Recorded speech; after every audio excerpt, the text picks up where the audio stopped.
Syllabus क्या होता है और उसको कैसे पढ़ें कि हम अच्छा मार्क ला सकते हैं, और इस तरह से पढ़ें कि हम फर्स्ट डिवीज़न अच्छा से अच्छा नंबर ला सकें। तो आज हम देखेंगे, इसमें आपको आ जाता है पहला गणित, जो प्रत्येक दिन हम लोग पढ़ते हैं और बच्चे से ही पढ़ के आते हैं गणित।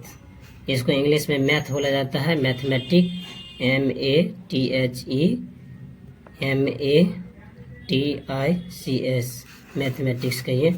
उसके बाद आ जाता है दोस्तों गणित विज्ञान। विज्ञान में आपका 3 विषय आ जाता है, रसायन शास्त्र और भौतिकी और जीव विज्ञान। तो रसायन शास्त्र को आपको केमिस्ट्री बोला जाता है और भौतिकी को फिजिक्स कहिए और जीव विज्ञान को बायोलॉजी।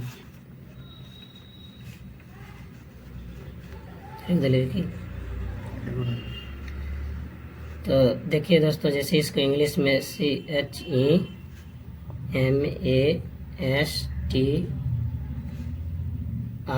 केमिस्ट्री, PHYSICS फिजिक्स और BIOLOGY बायोलॉजी। दोस्तों हम इस तरह से पढ़ते हैं कि आप लोग अगर चाहे तो पूरा वीडियो देखने के बाद इसका एक स्क्रीनशॉट रख सकते हैं अपना पास। कोई भी अगर आपसे पूछे कि हो सकता है समय आने पर आप अच्छा मार्क ले आए, तो आपका डिटेल पूछे कि आप क्या क्या पढ़े थे 10वीं में, क्या क्या कौन कौन सा बुक होता है, तो वहाँ आपको बहुत ही हेल्प करेगा। ये वीडियो बहुत ही आपका जीवन में हेल्प करेगा। और आप ही को नहीं, आप किसी को भी इस तरह से अगर पढ़ लीजिएगा तो किसी को भी अच्छी तरह से समझा सकते हैं। तो पहले हमने दोस्तों देखे गणित, मैथ, उसके बाद आ जाता है विज्ञान, जिसमें आपको रसायन शास्त्र, केमिस्ट्री और भौतिकी, फिजिक्स और बायोलॉजी यानी कि जीव विज्ञान। उसके बाद आ जाता है दोस्तों हिंदी, और हिंदी का हिंदी होता है HINDI, हिंदी का हिंदी होता है। और मैथिली का भी मैथिली होता है MATHILI,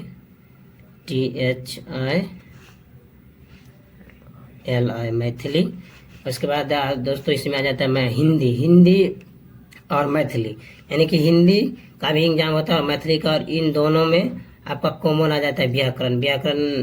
लगभग ये समझिए कि माना जाए तो अगर 100 मार्क का हिंदी पूछता है तो उसमें से आपका 50 नंबर व्याकरण आ जाता है, और अगर 100 मार्क का जैसे मैथिली पूछता है तो उसमें से भी 50 मार्क का व्याकरण ही आप प्रश्न आ जाता है, जो बहुत ही आसान होता है। यदि आप हम पढ़ाएंगे तो आपको बहुत 15 ही दिन के अंदर में आप व्याकरण पोर्शन में 50 के 50 नंबर उठा सकते हैं। और अगर आप अच्छी से पढ़े तो आप पहले से लिखना आना चाहिए। बिहार बोर्ड का बच्चा बहुत ऐसा होता है जिनको लिखने के लिए भी नहीं आता रहता है, तो तब दोस्तों आपके बस की बात नहीं है, 15 दिन में आप पूरा नहीं कर सकते हैं।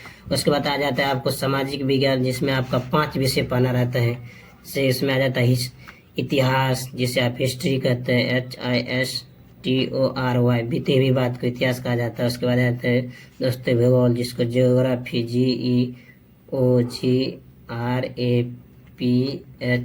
ज्योग्राफी, इसको भूगोल। इसके बाद आ जाता है दोस्तों नागरिक, जिसे सामाजिक, आर्थिक और राजनीतिक जीवन कहा जाता है। जैसे आपका बुक पर लिखा हुआ सामाजिक, आर्थिक और राजनीतिक जीवन, तो समझिए उसी को नागरिक बोला जाता है। Social science, social study. उसके बाद आ जाता है हमारी अर्थव्यवस्था, इकोनॉमी और आपदा प्रबंधन, जिसमें आपको भूकंप, बाढ़, सुखाड़ इसके बारे में पढ़ना है। तो दोस्तों अब हम इसके आगे देखते हैं कि इसका डिटेल मतलब कौन मार्क, कितना मार्क का कौन विषय से पूछता है और कैसे हम इसका अच्छा से तैयारी करें ताकि हम फर्स्ट में ला सकते हैं। इसके बारे में हम जानेंगे मार्क के साथ। जैसे मार्क डिटेल, अंक बोलिए या मार्क विवरण कहिए, एक ही बात हुआ। जैसे मैथ 100 मार्क का पूछता है, जो आपको प्रत्येक दिन पढ़ते हैं आप। उसके बाद आता है विज्ञान, तो ऊपर में हम आपको पहले ही बता दिए कि विज्ञान में 3 विषय आता है, रसायन शास्त्र, भौतिकी और जीव विज्ञान। तो आपके तीनों विषय पढ़ना है और तीनों विषय मिला करके आपको 80 मार्क का एग्जाम होगा। और 80 मार्क का एग्जाम होगा, उसमें से आपको 20 नंबर प्रैक्टिकल दिया जाएगा। तो 20 नंबर प्रैक्टिकल, आपको 80 नंबर का एग्जाम का तैयारी करना है और 20 नंबर प्रैक्टिकल मिलेगा। और वो भी आपका समय यानी कि जनवरी फरवरी के आसपास आकर के हमारा प्रैक्टिकल होता है एग्जाम फॉर्म भरने के बाद। उसके बाद आता है सामाजिक विज्ञान। सामाजिक विज्ञान में आपको हम बताएं, ऊपर में जैसे इतिहास आ जाता है, भूगोल आ जाता है, नागरिक आ जाता है और हमारी अर्थव्यवस्था आ जाता है। उसके बाद आपदा प्रबंध, ये 5 चैप्टर को आपको पढ़ना है। उसमें से भी आपका 80 ही मार्क का एग्जाम देना है। जैसे इसमें भी 20 नंबर प्रैक्टिकल रहता है, इसमें आपको प्रैक्टिकल 20 नंबर का रहता है इसमें भी। उसके बाद आ जाता है हिंदी, हिंदी आपका 100 मार्क का पूछता है, 100 मार्क का एग्जाम होगा, उसमें से इसमें आपको प्रैक्टिकल होगा, 100 नंबर का होगा। उसके बाद मैथिली में भी 100 नंबर का होता है, इसमें भी आपका 50 नंबर व्याकरण आ जाता है, अभी कर सकते हैं 50 मार्क का।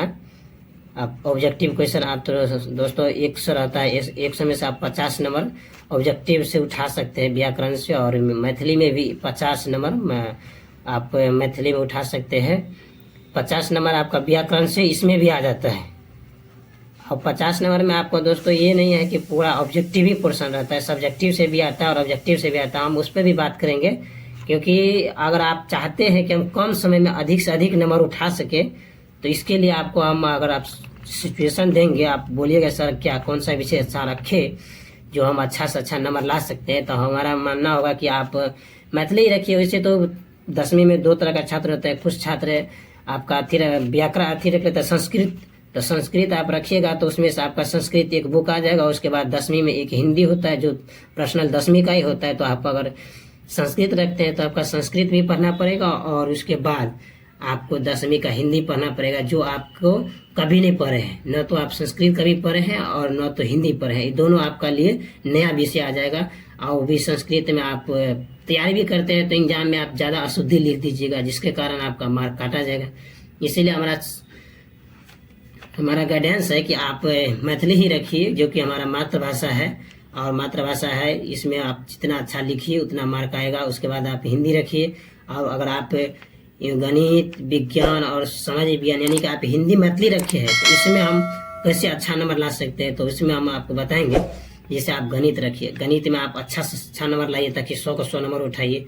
इसमें आप डेली पढ़ते हैं तो आप ला सकते हैं।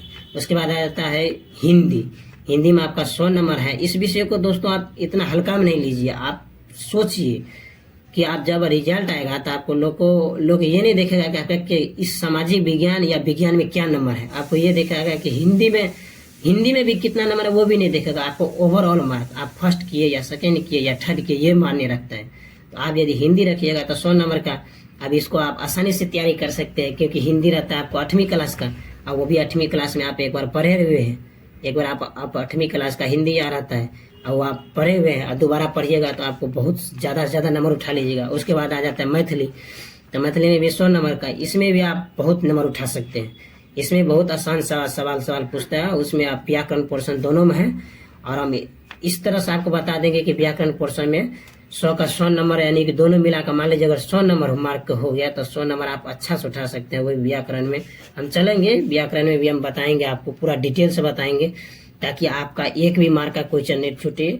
आप 100 क्वेश्चन 100 ऑब्जेक्टिव में आप 50 सिलेक्ट बहुत ही आसानी से समझ सकते हैं, या बाई उंगली को खेल बोलते हैं, इतना आसान से आपका 50 नंबर सिलेक्ट हो जाएगा, आप सोच भी नहीं सकते हैं। अब दोस्तों आप ये सोचिएगा कि हम हजारों को ऑब्जेक्टिव तैयारी कर लिया और अच्छा नंबर ला लेंगे, ऐसा नहीं होता है दोस्तों। इसीलिए इसका अच्छा से अच्छा तैयारी करवाएं, हम बताएंगे आपको कि कैसे पढ़े, कितना कम समय में हम कैसे अच्छा नंबर ला सकते हैं। तो हमारा यही सिचुएशन रहेगा कि आप देखिए, आप गणित पढ़िए, 100 नंबर का डेली पढ़िए, और अच्छा से क्वेश्चन का रिवीजन कीजिए। इस तरह से रिवीजन कीजिए कि आपको, यानी कि कोई भी क्वेश्चन पूछे उसका आप सही सही जवाब दे सके। उसके बाद आ जाता है दोस्तों हिंदी। हमारा मानना है कि हिंदी आप 50 पढ़िए और मैथिली पढ़िए, ये 3 विषय आप अगर अच्छा से दोस्तों ला लेते हैं तो आपका मान लीजिए कि आप बहुत अच्छे से तैयारी किए, और आप 90 नंबर भी अगर ला लेते हैं इसमें, मान लीजिए अगर 90 नंबर भी मार्क ला लेते हैं मार्क, और इसमें भी 90 नंबर ला लेते हैं, आप 90 नंबर इसमें भी ला लेते हैं और 90 नंबर इसमें भी ला लेते हैं, तो देखिए दोस्तों आप 3 विषय में, यानी कि 9 का 3 से गुना कर दिए दोस्तों, तो 9 × 27 270 मार्क तो आपको वैसे ही आ गया। आप तो वैसे ही सेकेंड डिवीजन से भी टप गए। अब इसमें से आप दोस्तों कितना 30 ही नंबर चाहिए आपको पास, यानी कि फर्स्ट डिवीजन करने के लिए। आप 30 नंबर तो आपको दोस्तों ऐसे ही मिल जाएगा। इसमें क्यों आपको यह कि 30 नंबर कैसे मिल जाएगा, कि 20 नंबर का जो प्रैक्टिकल है ना, आप इसमें आप पैसा दीजिएगा तो आपका 20 का 20 नंबर प्रैक्टिकल दे देगा। और यहाँ पर आप अगर ये 80 मार्क में से 10 नंबर भी क्वेश्चन का सही कर देते हैं तो 10 या 30 तो एक ही विषय में आपको आ जाता है। और आप अगर फेल भी हो जाते हैं, यानी कि 30 नंबर पास होने के लिए चाहिए, आपको 30 नंबर चाहिए हर एक विषय में। अगर 30 नंबर आपका, यानी कि इधर से आप 10 नंबर भी लाते हैं तो 10 या 30 आप पास हो जाएंगे। और इसके बाद आ जाता है सामाजिक विज्ञान और विज्ञान, इसमें भी आप यदि 10 नंबर भी लाते हैं तो 20 नंबर का ये प्रैक्टिकल आपका मिल जाएगा। यानी कि आप कितनों कम लाइएगा तो इसमें आप पढ़िएगा, 10 दिन भी पढ़िएगा तो क्यों नहीं आएगा 10 नंबर, आराम से आएगा। आप तो वैसे भी अगर तुक्का भी मारिएगा तब पर भी 10 होगा। हम लोग का ऐसा ट्रिक है कि आप तुक्का भी मारिएगा ना तो 10 नंबर क्या, आप तो 20 नंबर का क्वेश्चन बना के 20 मार्क का ऑब्जेक्टिव सही हो जाएगा। तो आप अगर हम तुक्का पर बात करें तो भी आप 20 सही कर देते हैं, तो 20 दूना 40, यानी कि विज्ञान में आपका इस तरह से हो जाता है 40 मार्क, और इस तरह से इधर आपका सामाजिक विज्ञान में भी 40 नंबर आ जाता है। दोनों मिलाकर अगर आप देखा जाए तो 40 और प्लस फिर 40, तो आपका आ जाता है 80 नंबर। आप यहाँ देखिए दोस्तों, अब टोटल नंबर आप ला चुके हैं 270, उसमें से आप अगर 270 में हम 80 मार्क जोड़ दे तो आप देखिए कहाँ ये नंबर चला जाता है 0, और उसके बाद 8 7 15 5 हाथ में 1 और 2 1 3, आप यानी कि सर 300, आपका टारगेट 300 से ऊपर चला जाता है। जबकि आप इस 3 को आप हर एक विद्यार्थी, आप देखिए दोस्तों यहाँ सबसे गलती महागलती विद्यार्थी करता है। अब कहा जाए तो महागलती ही कहा जाए इसको, कि ब्लंडर मिस्टेक। ये विद्यार्थी आपको यहाँ क्या करता है, हिंदी और मैथिली को आम विषय समझ लेता है, सोचता है कि हम क्या करें इसमें, तो हम 10 दिन में तैयारी करेंगे ना तो अच्छा मार्क ले लाएंगे। लेकिन ऐसा होता नहीं है दोस्तों, जितना कहना आसान है उतना लाना आसान नहीं है। तो इसीलिए आप अच्छा से तैयारी कीजिए ताकि हिंदी में भी 90 नंबर आ जाए और मैथिली में भी 90 आ जाए। और गणित तो ऐसा विषय है कि आप 100 का 100 नंबर भी ला सकते हैं। अगर 100 क्वेश्चन सही बना के आए तो 100 नंबर मिलेगा, तो 100 नंबर मिल जाएगा तो दोस्तों और अच्छी बात है। अभी 3 विषय हम इसीलिए आपको 3 विषय बोलते हैं पढ़ने के लिए। आप देखिए, आप जैसे आप अगर गणित पढ़ते हैं तो हम यहाँ पर बताते हैं डिटेल से। देखिए आपको जैसे गणित पढ़िएगा तो इसमें आपको 100 नंबर आ जाएगा, 100 नंबर का हो जाएगा। अब मैं हिंदी पढ़ते हैं हम, तो उसमें भी आप देखिए इसमें भी 100 नंबर है। और उसके बाद देखिए आप मैथिली, यदि हम मैथिली पढ़ते हैं तो यहाँ पर भी आपका 100 नंबर हो जाता है। और उसके बाद देखिए इसमें से एक और विषय हम बढ़ा दें, क्या, व्याकरण। ये व्याकरण, इस 4 विषय 4 ही बुक मिला करके आपको 300 नंबर का मार्क का एग्जाम हो जाएगा। अब इधर देखिए, यदि हम इसीलिए आपको गाइडेंस करते हैं कि आप ये 4 विषय अच्छा से तैयारी कीजिए, जिसमें एक व्याकरण। ये व्याकरण तो दोस्तों कॉमन आ जाता है। अगर आप व्याकरण याद कर लीजिएगा तो हिंदी का भी ऑब्जेक्टिव 50 बना सकते हैं और 50 मैथिली का भी बना सकते हैं, कॉमन है ये दोनों के लिए। अब मैथ तो आप डेली पढ़ते ही हैं। अब यहाँ देखिए, ये हम क्यों बोलते हैं कि 4 ही विषय पढ़िए। अब यहाँ देखिए, अगर हम विज्ञान पे चलते हैं तो विज्ञान में आपको क्या आ जाता है, यहाँ से देखिए आप जैसे आ जाता है रसायन शास्त्र। अब यहाँ से देखिए दोस्तों, बहुत अच्छा से गौर करके देखिए दोस्तों, जैसे विज्ञान, इसमें रसायन शास्त्र आ जाता है, भौतिकी आ जाता है, जीव विज्ञान आ जाता है। ये 3 बुक पढ़ेंगे तो भी हम इसका 80 मार्क ही एग्जाम होगा। क्वेश्चन हमारा बोर्ड में मिलेगा आपको 80 ही मार्क का बोर्ड में एग्जाम में जवाब देना है। और फिर इधर से देख लीजिए दोस्तों, जैसे आप सामाजिक विज्ञान में चलिए, इसमें भी देखिए इतिहास पढ़ना है, भूगोल पढ़ना है, नागरिक पढ़ना है, हमारी अर्थव्यवस्था पढ़ना है, आपदा प्रबंधन पढ़ना है। उसके बाद भी यदि हम इतना बुक पढ़े, उसके बाद भी हमको कितना एग्जाम देना है, 80 मार्क का एग्जाम देना है। उसमें 20 नंबर प्रैक्टिकल मिलवे करेगा। अब हम इसके लिए तो दोस्तों आप ये नहीं मान लीजिएगा कि मतलब हमको